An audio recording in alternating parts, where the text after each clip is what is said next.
Hello everyone. இந்த வீடியோல ஒரு அரேல இருக்கிற டூப்ளிகேட் எலிமெண்ட்ஸ மட்டும் ரிமூவ் பண்ணிட்டு பிரிண்ட் பண்ண போறோம். ஓகேவா? நான் என்ன பண்றேன்னா, இங்க ஏன்னு ஒரு அரே எடுத்திருக்கேன். அதில இருக்கிற டூப்ளிகேட் எல்லாத்தையும் ரிமூவ் பண்ணிட்டு, நான் பில காப்பி பண்ணிட்டு, டூப்ளிகேட் இல்லாத ஐட்டத்த மட்டும் பிரிண்ட் பண்ண போறேன். நான் இங்க ஏன்னு ஒரு அரே எடுத்திருக்கேன். அதில ஒரு 4 எலிமெண்ட்ஸ் இருக்கு. 4, 7, 4, 6 அப்படின்னு 4 எலிமெண்ட்ஸ் இருக்கு. இதில வந்து பார்த்தீங்கன்னா, 4 மட்டும் 2 வாட்டி ரிப்பீட் ஆகுது. ஸோ, எனக்கு வந்துட்டு ஃபைனலா 4, 7, 6 மட்டும் தான் பிரிண்ட் ஆகணும். அந்த இன்னொரு வாட்டி 4 ரிப்பீட் ஆகுறது பிரிண்ட் ஆகக்கூடாது. ஓகேவா? இப்ப நான் பின்னு ஒரு எம்ப்டி அரே வச்சுக்கிறேன். ஸோ, அதில இன்டெக்ஸ் வந்துட்டு 0, 1, 2. ஸோ, இதோட லெங்த் கூட இதுக்கும் நம்ம வச்சுக்கலாம். இப்ப வந்துட்டு ஒரு 4, 5 வேரியபிள் வச்சிருக்கேன். என்னு, ஐ, ஜே, கே, எஃப் அப்படின்னு. ஓகேவா? எண்ணுல வந்து பார்த்தீங்கன்னா, இந்த அரேவோட லெங்த் 4ங்கிறது இருக்கும். இப்போ கே இஸ் ஈக்குவல் டூ 0ன்னு இனிஷியலைஸ் பண்ணியிருக்கேன். அடுத்தது லூப் ஸ்டார்ட் ஆகுது.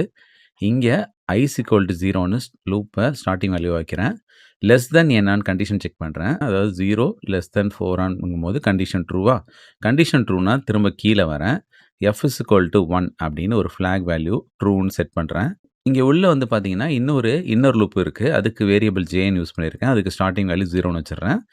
அது லெஸ் தென் கேவான்னு செக் பண்றேன். 0 லெஸ் தென் 0ங்கும்போது கண்டிஷன் ஃபால்ஸ். கண்டிஷன் ஃபால்ஸ்னா, அந்த லூப்புக்குள்ள இருக்கிற ட்ரூ பார்ட் அப்படியே ஸ்கிப் பண்ணிட்டு, இப்ப கீழ பார்த்தீங்கன்னா, ஒரு இஃப் கண்டிஷன் இருக்கா? எஃப் இஸ் ஈக்குவல் டூ 1ஆன்னு சொல்லிட்டு செக் பண்றோம். எஃப்ல 1ன்னு தான் இருக்கு. கண்டிஷன் ட்ரூனா, ஏ ஆஃப் ஐயோட வேல்யூ எடுத்து பி ஆஃப் கேல வைக்கிறோம். அப்போ ஐலயும் 0 தான் இருக்கு. கேலயும் 0 தான் இருக்கு. அப்போ ஏ ஆஃப் 0க்கு நேரா என்ன வேல்யூ இருக்கு? 4. அத பி ஆஃப் 0ல வச்சிரணும். வச்சாச்சா? இப்ப கேவ 1ன்னு இன்கிரிமெண்ட் பண்ணுங்க. இப்போ அவுட்டர் ஃபார் லூப் இப்ப தான் இன்கிரிமெண்ட் ஆகணும். ஏன்னா ட்ரூ பார்ட் இப்ப தான் முடிச்சிருக்கோம். 1 லெஸ் தென் n அதாவது 1 லெஸ் தென் 4ங்கும்போது கண்டிஷன் ட்ரூ. கண்டிஷன் ட்ரூனா திரும்ப கீழ வரும். எஃப்க்கு எகைன் வந்துட்டு முதலேருந்து 1ன்னு வைக்கும். அதுக்கப்புறம் ஜேக்கும் எகைன் முதலேருந்து 0ன்னு வைக்கும். ஜே லெஸ் தென் கே அதாவது 0 லெஸ் தென் 1ங்கும்போது கண்டிஷன் ட்ரூவு. கண்டிஷன் ட்ரூனா திரும்ப கீழ வரும். இங்க ஒரு இஃப் கண்டிஷன் இருக்கா? A of i equal to b of j. A of ஐனா ஐல கரண்ட்டா 1 இருக்கு. அப்போ இதில வேல்யூ என்ன இருக்குன்னா 7ன்னு இருக்கு. 7ம் இந்த 4ம் சேமான்னு கேட்குறோம். இல்ல. இல்லன்னா இந்த இஃப் அப்படியே ஸ்கிப் பண்ணிடணும். ஸ்கிப் பண்ணிட்டு ஜேவ இன்கிரிமெண்ட் பண்ணணும் 1ன்னு. இப்போ 1 லெஸ் தென் 1ங்கும்போது கண்டிஷன் ஃபால்ஸு. கண்டிஷன் ஃபால்ஸ்னா இந்த ட்ரூ பார்ட் அப்படியே ஸ்கிப் பண்ணிட்டு இங்க பார்த்தீங்கன்னா ஒரு இஃப் கண்டிஷன் இருக்கு. எஃப்போட வேல்யூ ஈக்குவல் டு 1ஆன்னு கேட்குறோம். Condition true. கண்டிஷன் ட்ரூனா ஏ ஆஃப் ஐயோட வேல்யூ எடுத்து பி ஆஃப் கேல வச்சிரணும். ஏ ஆஃப் ஐனா இந்த 7 எடுத்து பி ஆஃப் கேனா பி ஆஃப் 1 இந்த இடத்துல வச்சிரணும். வச்சாச்சா? வச்சதுக்கப்புறம் கேவ 2ன்னு இன்கிரிமெண்ட் பண்ணி விட்டுறணும். இப்போ அவுட்டர் ஃபார் லூப்போட ட்ரூ பார்ட் ஃபுல்லா முடிஞ்சிருச்சு. 2ன்னு ஐய இன்கிரிமெண்ட் பண்ணிடணும். இப்போ 2 லெஸ் தென் 4ஆங்கும்போது கண்டிஷன் ட்ரூவு. கண்டிஷன் ட்ரூனா திரும்ப முதலேருந்து எஃப்க்கு வேல்யூ 1ன்னு வைக்கும். ஜேக்கு வேல்யூ வந்துட்டு 0ன்னு முதலேருந்து அசைன் பண்ணும். ஜே லெஸ் தென் கே அதாவது ஜேல வேல்யூ 0 இருக்கு. கேல வேல்யூ 2 இருக்கு. 0 லெஸ் தென் 2ங்கும்போது கண்டிஷன் ட்ரூவு. கண்டிஷன் ட்ரூனா திரும்ப கீழ வரும். இங்க ஒரு இஃப் கண்டிஷன் இருக்கா? ஏ ஆஃப் ஐயோட வேல்யூவும் பி ஆஃப் ஜேயோட வேல்யூவும் சேமான்னு கம்பேர் பண்றோம். ஏ ஆஃப் ஐல என்ன இருக்குன்னா 4 இருக்கு. பி ஆஃப் ஜேல என்ன இருக்குன்னா 4 இருக்கு. 2ம் சேமா இருக்கிறதுனால கண்டிஷன் ட்ரூவு. கண்டிஷன் ட்ரூனா இங்க எஃப்ல என்னவா மாத்துறோம்? 0ன்னு மாத்திர்றோம். 0ன்னு மாத்திட்டு பிரேக் குடுத்துட்டா, இன்னர் ஃபார் லூப்பு ஸ்கிப் பண்ணிடும். ஓகேவா? ஸ்கிப் பண்ணிட்டு இங்க கீழ வரும். இங்க எஃப் இஸ் ஈக்குவல் டூ 1ஆன்னு கேட்குறோம். இல்ல. இல்லன்னா இந்த கண்டிஷன அப்படியே ஸ்கிப் பண்ணிடணும். ஓகேவா? ஸ்கிப் பண்ணிட்டு ஐய 3ன்னு இன்கிரிமெண்ட் பண்ணணும். 3 லெஸ் தென் 4ங்கும்போது கண்டிஷன் ட்ரூவு. திரும்ப வருது. எஃப்க்கு 1ன்னு மாத்துறோம். ஜேக்கு எகைன் வந்து 0 வைக்கிறோம்.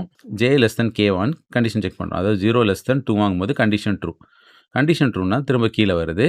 இங்க இஃப் கண்டிஷன்ல ஏ ஆஃப் ஐயோட வேல்யூவும் பி ஆஃப் ஜேயோட வேல்யூவும் சேமான்னு செக் பண்றோம். ஏ ஆஃப் ஐக்கு நேரா என்ன இருக்குன்னா 6 இருக்கு. பி ஆஃப் ஜேக்கு நேரா என்ன வேல்யூ இருக்குன்னா 4 இருக்கு. இது 2ம் சேமான்னு கேட்டா இல்ல. இல்லன்னா என்ன பண்ணணும்னா, இஃப் வந்து ஸ்கிப் பண்ணிட்டு ஜேவ திரும்ப 1ன்னு இன்கிரிமெண்ட் பண்ணணும். 1 லெஸ் தென் 2ங்கும்போது எகைன் வந்து கண்டிஷன் ட்ரூவு. திரும்ப இஃப் கண்டிஷன் செக் பண்றோம். ஏ ஆஃப் ஐயோட வேல்யூ பி ஆஃப் ஜேயோட வேல்யூ சேமான. ஏ ஆஃப் ஐக்கு நேரா என்ன இருக்குன்னா 6 இருக்கு. பி ஆஃப் ஜேக்கு நேரா என்ன இருக்குன்னா 7 இருக்கு. இது 2ம் சேமான்னு கேட்டா இல்ல. இல்லன்னா இத ஸ்கிப் பண்ணிட்டு திரும்ப வந்துட்டு ஜேவ 2ன்னு இன்கிரிமெண்ட் பண்ணணும். 2 லெஸ் தென் 2ங்கும்போது கண்டிஷன் ஃபால்ஸு. கண்டிஷன் ஃபால்ஸ்னா இத அப்படியே ஸ்கிப் பண்ணிட்டு கீழ வாங்க. Fல 1 இருக்கான்னு பாருங்க. Condition true. கண்டிஷன் ட்ரூனா இந்த ட்ரூ பார்ட்ட எக்ஸிக்யூட் பண்ணுங்க. A ஆஃப் iயோட வேல்யூ எடுத்து B ஆஃப் kல வைக்கணும். A ஆஃப் iல 6 இருக்கு. அத B ஆஃப் kங்கும்போது செகண்ட் பொசிஷன்ல செகண்ட் இண்டெக்ஸ் பொசிஷன்ல இந்த 6 போட்டுறணும். ஓகேவா? இப்போ போட்டாச்சா? போட்டதுக்கப்புறம் kவ 3ன்னு இன்கிரிமெண்ட் பண்ணுங்க. இப்போ iய 4ன்னு இன்கிரிமெண்ட் பண்ணுங்க. 4 லெஸ் தென் 4ங்கும்போது கண்டிஷன் ஃபால்ஸு. கண்டிஷன் ஃபால்ஸ்னா இந்த இடத்துலேருந்து இது வரைக்கும் இந்த லூப்பு. இது எல்லாத்தையுமே ஸ்கிப் பண்ணிட்டு கீழ வரணும். கீழ வந்தா இங்க ஒரு ஃப்ரெஷ்ஷா ஒரு ஃபார் லூப் ஸ்டார்ட் ஆகுது. அதுக்கு iல வந்து 0ன்னு ஸ்டார்ட் பண்றோம். Less than k1 condition check பண்றோம். Condition true. திரும்ப கீழ வருது. B ஆஃப் iய பிரிண்ட் பண்ணுது. B ஆஃப் iனா B ஆஃப் 0க்கு நேரா என்ன இருக்கு வேல்யூ? அவுட்புட்ல 4ங்கிறது ஃபர்ஸ்ட் பிரிண்ட் ஆகும். ஓகேவா? அடுத்து i வந்து 1ன்னு இன்கிரிமெண்ட் ஆகும். 1 லெஸ் தென் 3ங்கும்போது எகைன் கண்டிஷன் ட்ரூவு. திரும்ப கீழ வருது. B ஆஃப் iய எகைன் பிரிண்ட் பண்ணும். 7ங்கிறது பிரிண்ட் ஆகும். அடுத்தது வந்து i வந்து 2ன்னு இன்கிரிமெண்ட் ஆகும். 2 லெஸ் தென் 3ங்கும்போது எகைன் கண்டிஷன் ட்ரூவு. திரும்ப கீழ வருது. B ஆஃப் iய பிரிண்ட் பண்ணுது. B ஆஃப் 2ல என்ன இருக்கு? 6 இருக்கு. 6ங்கிற வேல்யூ பிரிண்ட் ஆகும். ஓகேவா? இப்ப அடுத்தது வந்துட்டு i வந்து 3ன்னு இன்கிரிமெண்ட் ஆகும். 3 லெஸ் தென் 3ங்கும்போது கண்டிஷன் ஃபால்ஸு. அப்போ லூப் விட்டு ப்ரோகிராம் விட்டு வெளில வந்துரும். லாஸ்ட் அவுட்புட்ல நமக்கு என்ன பிரிண்ட் ஆயிருக்குன்னா 4, 7, 6. இனிஷியலா நமக்கு அரேல என்ன இருந்துச்சு? 4, 7, 4, 6. ஓகேவா? ஸோ ஒரு டூப்ளிகேட் இருந்துச்சு. அந்த டூப்ளிகேட்ட ரிமூவ் பண்ணிட்டு நம்ம பிரிண்ட் பண்ணியிருக்கோம் இப்ப. இப்ப இந்த லாஜிக்க அப்படியே ஜாவா ப்ரோகிராமா மாத்திருக்கோம். இப்ப மெயின்னு ஒரு கிளாஸ் இருக்கு. உள்ளார மெயின் மெத்தட் இருக்கா? உள்ள A அரேவ ஒண்ணு டிக்ளேர் பண்ணும்போதே வேல்யூ இனிஷியலைஸ் பண்ணியிருக்கோம். அடுத்தது B அரே ஒண்ணு கிரியேட் பண்ணிட்டு, சைஸ் வந்துட்டு கொஞ்சம் மேக்ஸிமம் 10ன்னு குடுத்துருக்கோம். ஸோ இங்க வந்துட்டு K, Fலாம் டிக்ளேர் பண்ணியிருக்கோம். Fங்கிறது ஃபிளாக் வேரியபிளுக்காக வச்சிருக்கோம். இப்ப I, Jன்னு 2 லூப் போட போறோம். அதாவது Aவோட வேல்யூலாம் எடுக்கிறதுக்கு Iலயும், Bவோட வேல்யூலாம் எடுக்கிறதுக்கு Jலயும் 2த்துலயும் ஏதாவது சேம் இருக்கான்னு செக் பண்ணிட்டே வரோம். ஓகேவா? சேம் இருந்துச்சுன்னா F 0ன்னு மாத்துறோம். இல்லன்னா டிஃபால்ட்டா F 1லே இருக்கும். அதாவது ஃபிளாக்ல 1 இருந்தா மட்டும் தான் A அரேலேருந்து B அரேக்கு காப்பி பண்றோம். ஓகேவா? சப்போஸ் வந்துட்டு இப்போ வந்துட்டு 4 வந்துட்டு Bல காப்பி ஆயிருக்கும். எகைன் 4 வரும்போது டூப்ளிகேட் இருந்துச்சுன்னா நம்ம F 0ன்னு மாத்துவோம். இங்க Bல டூப்ளிகேட் காப்பி ஆகாது. புரியுதா? ஸோ இந்த மாரி வந்துட்டு நம்ம டூப்ளிகேட்ட ரிமூவ் பண்ணிட்டு Bல காப்பி பண்ணியிருப்போம். லாஸ்ட்டா அந்த B அரேவ இந்த மாரி வச்சு பிரிண்ட் பண்ணிடுவோம். இப்ப இந்த ப்ரோகிராம ரன் பண்றேன். அவுட்புட்ட பாருங்க. இனிஷியலா நமக்கு அரேல என்ன வேல்யூ இருக்கு? 4, 7, 4, 6 இருக்கு. ரிமூவ் பண்ண பிறகு பாருங்க 4, 7, 6 மட்டும் தான் இருக்கு. அப்போ ப்ராப்பரா ரிமூவ் பண்ணியிருக்கு நம்மளோட லாஜிக்.